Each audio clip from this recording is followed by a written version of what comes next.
Got Myles on location up in Oxford Plains. I'd be remiss if I didn't say the In the Pit segment was sponsored by South Shore Lawn Care. They have the Pro All-Star Series, which is a late model group, is running the Celebration of America All That's Metal 300 at Oxford Plains Speedway, and there's some big names in this race. Some people took some time out of their schedule to go race a good big late model race at Oxford. We got Kyle Busch there. Mm-hmm. We got Daniel Hemrick, another Cup guy. Bubba Pollard, if that rings a bell. Yep. Plenty of other people and some good friends of the show, too. Myles happened to get a couple interviews while he was down there. And one of the good ones, a good friend of the show, Ryan Kuhn. We had him on not too long ago, East Bridgewater resident, racing a late model up there. So we'll get to hear from Ryan Kuhn soon. You, my friend, have absolutely raced at Oxford Plains Speedway. First race at Oxford Plains, the first one I ever had in a midget, and the first crash I ever had in a midget was at Oxford Plains also. All right, let's see if Ryan Kuhn has any similar experiences. Let's hear what he has to say. Thank you very much, Ben. Here in the pits in Oxford Plains for tonight's Celebration of America 300, All That's Metal 300. And joining us is a very familiar face to the show and East Bridgewater's own, Ryan Kuhn. Ryan, looking forward to a good night of racing. What can we expect out there tonight? A lot of strategy. I think the tire strategy is going to be big tonight. Just managing your stuff early, having a car for the end. A lot of cars, 38 cars, and I think about 28 of them can win. So it's going to come down to pit strategy and who takes tires when. Obviously, you've run the 250 here before, and this is an added 50 laps tonight. So how does that play into things, as you've already mentioned, on strategy? Yeah, it's going to be a little different. We get 3 sets in the pits, but one of our sets is already used. So realistically, we get a set on the car and 1 set in the pits. So it's 50 laps longer, but realistically, you get 2 tires less. So it's just going to come down to how many stops do we go tonight? Do we do 1 or 2? I just know some guys are planning 2, and we're thinking 1. So we just got to realistically manage our fuel and manage our tires to make it to that late mark. What do you like about running here at Oxford Plains? It's slick, it's greasy. You got to manage your stuff. I think this is probably the hardest track in New England to win at with the Pass Tour. So, like I said, there's about 28, 30 cars that can win today, and I hope we're one of them. Driver the number 72 Everett's Auto Parts car for Ryan Kuhn here at Oxford. Ben, I'm going to send it back to you and the boys and be back with you here shortly. Hell yeah. Sweet. Now I know tires seem to be an issue tonight. Yeah. Do the tires stay on your car when you had that crash? Whenever? No. It's very abrasive surface. It's old. Yeah. So it's not. It looks like you're running on exposed aggregate concrete. You know what I mean? It's abrasive.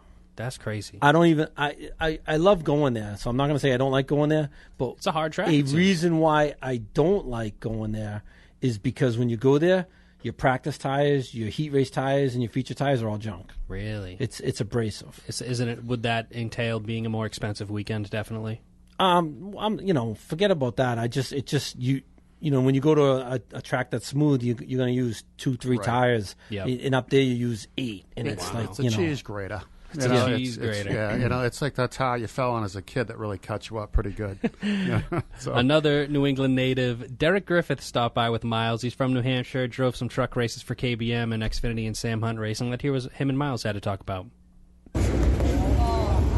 Back here right now in the pits with Sam Hunt Racing driver in the Xfinity Series, Derek Griffith. Derek, running here tonight, the Celebration of America All That's Metal 300. Talk to us a little bit about, you've had practice and obviously the 75-lap heat races last night. Talk to us a little bit about how the car's set up, ready to roll tonight. Yeah, yesterday we tried some stuff that we have never tried here at Oxford, and it seemed like it worked for 10 laps and not 75 laps. So we're all back to how we were a couple weeks ago, where we finished 3rd and 6th in that doubleheader deal. So I think today we're good. I'm super happy. We were fastest last practice, and I think we got a little rocket ship to run 300 laps with. You got to stay clean in these long race deals. It's going to be pretty messy, I'd imagine.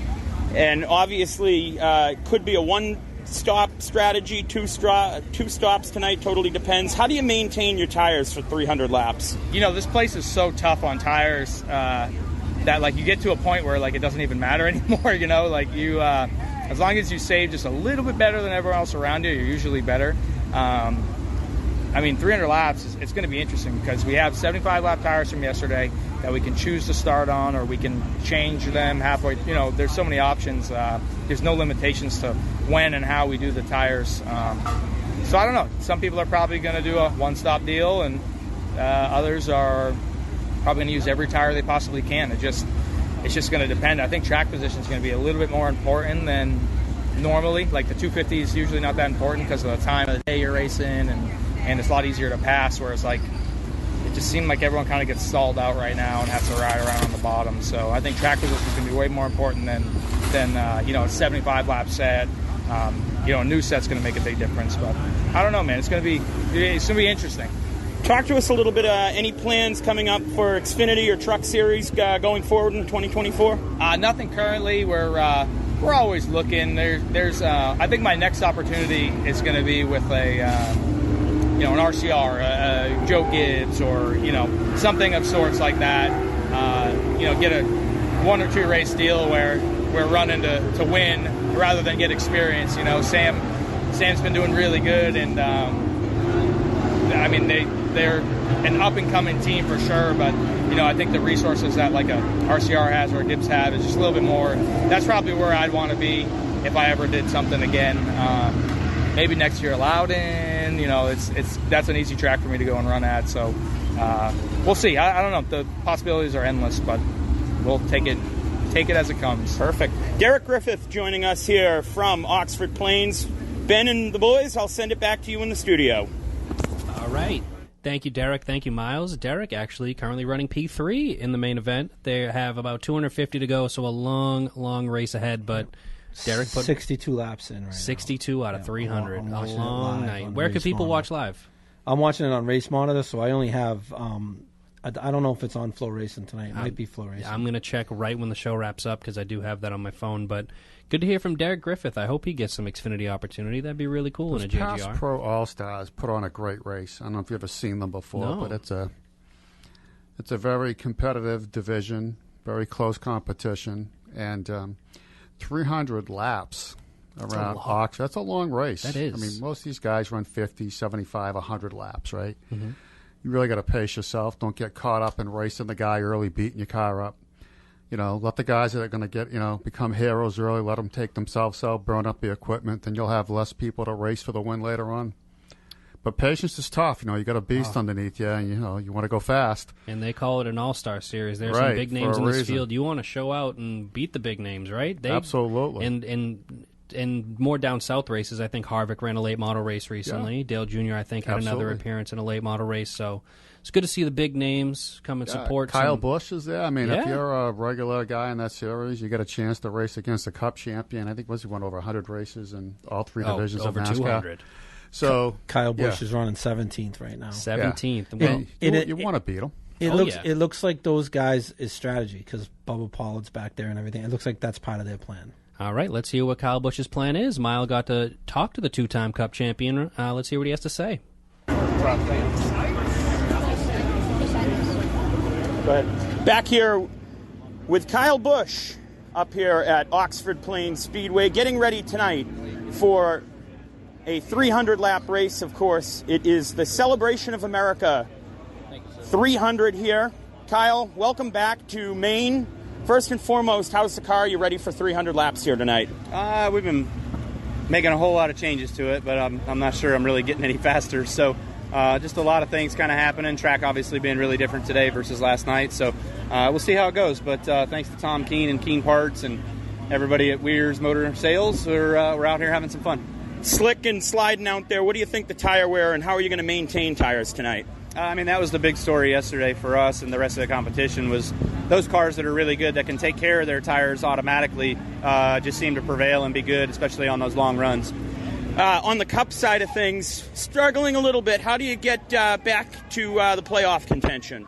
Yeah, getting a win. I think it's going to take getting a win. We're pretty far out on the cut line with points, so with our recent string of bad luck, there's no getting up there without probably getting a win.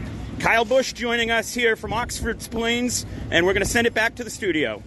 Thank you very much. That's real cool. Kyle Busch being a part of our show. That's awesome that Myles got to chat with him for a moment. But, I mean, he ain't wrong. He does need a win. And, boy, was he close at Nashville. But, I mean, time's a ticking. Playoffs are coming. He didn't sound happy just then. He didn't. No, even as soon as he asked that question, the tone changed. Oh, it was like, dude, what are you doing? Yeah, but I don't think he sounded happy with how his car's running at Oxford tonight. A lot of changes. Just my thoughts, you know what I mean? And I mean, what'd you say? He's running P17? Yeah, but I think that's part of strategy. Yeah, it's early. He'll find his way up. 300 laps a long way. It's another, 2 hours probably left in that race. He's moved up. He's now in 14th. All right, Kyle making moves. What's one of the bigger names you've got to race to? We talked about Ken Schrader and Sammy Swindell, but you've mentioned Ryan Newman you've raced before, too. I've raced Ryan Newman. I've raced Ryan Preece. I've raced Schrader. You're a pretty even keel guy. Is there genuine pride when you get to pass them? Yeah, well, me and Ryan Newman got a talking to by the promoter of the track because we were and he's ultra professional, man. He was on the side of me and I was leaning on him. You're not supposed to lean on each other with these cars. And the guy said, "I was like, hey, you guys are in a heat race." And then he looked at me. He goes, "You're gonna take Ryan Newman out before the race even starts." Yeah, but it didn't even shake him. You know what I mean? It didn't even make him flinch. He didn't care. Promoter was worried because he paid him a lot of money to show exactly. up. He didn't want people leaving early and not buying the popcorn. And honestly, that scared the death out of me. That didn't even shake him. Oh, that's so funny. Yeah. Oh, well, lesson learned. I went over and shook his hand. Don't mess with the Rocket Man. That's right. I went over and shook his hand. I said, "I don't know what you're thinking." He's like, "Oh, that's fine." Yeah. You know what I mean? Because we were sparks were flying. Oh, that's so awesome. He has a lot of them. He's raced the modifieds at New Hampshire, right? Yeah. He's gone down for years to the. He does a lot of mod the racing Weekend Warrior Series nowadays, and I've seen a couple of instances of him being not too happy with competitors too. So he still's got that fire under him, and he wants to win some races, whatever he's doing. We raced against Ted Christopher. I mean, all the local big names have been in races with us. Bentley Warren Warren, legendary. Warren. He's legendary. Yes, he is. Ryan Preece, by the way, he had a good finish. Dude. Jim, we were talking about betting during in our little group chat. The first thing I looked at when it opened was Ryan Preece top 10. I'm like, why not? But I didn't do anything about it. You're all excited with your bets, and I had to throw that little Flintstones meme at you. That would have been a great payday, too. It was plus 700. That would have been mint. Yeah. We're going to wrap up the In the Pit segment sponsored by South Shore Lawn Care because we got to get to the Seekonk Roundup and, of course, branching out coming up next. Thanks, Myles, for going to the race. Talk to some cool people. It's awesome to hear from a bunch of different names. Thanks to Ryan Kuhn, friend of the show, Derek Griffith, and Kyle Busch, new friends of the show. Awesome to see them. Coming up next, we have the Seekonk Roundup and branching out, and, of course, we'll touch on Chicago, Nashville, and our picks. Stay tuned. Myles on Motorsports on 95.9 WATD.